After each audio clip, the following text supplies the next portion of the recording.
在中华医大名誉董事长李荣胜的干告之下，新任董事长陈志文为下任董事长郑启瑞的手中接下营绳，完成交接仪式。陈志文在即刻开始，也正式接下第18届董事长。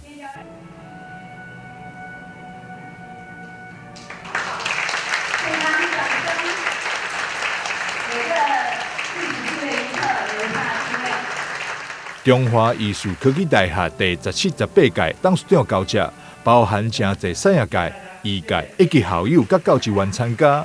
知名小提琴家也早来演奏，为典礼加添光彩。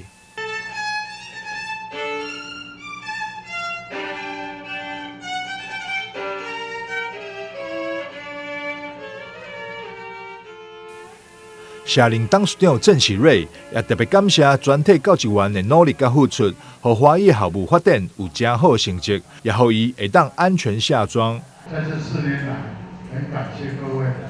那我在董事长任内安全下庄啊，学校都很多事情都处理得很好，招生也不错，而且在我进入我们中华医师科大第一个调水，按照航道流来，调迄个水，咱争取着，咱环境以为把咱争取着一寡经费，所以咱以后咱中华医科大永远拢袂去用水啊。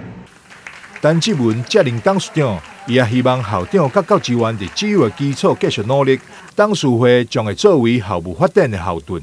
中华医师科技大学从创校至今，也经过了55年。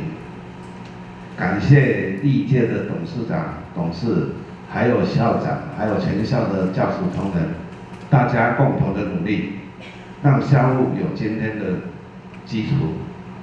这项的成果，其实都是经年累月累积下来的。我们感到欣慰，也应该更觉得珍惜。董事会更要在后面来支持学校校务的发展。在交接典礼上，校方也特别由校长致敬感谢牌，感谢下任董事长郑启瑞过去的付出，教职员也献花表达感谢，场面非常的温馨。记者张世伟采访报道。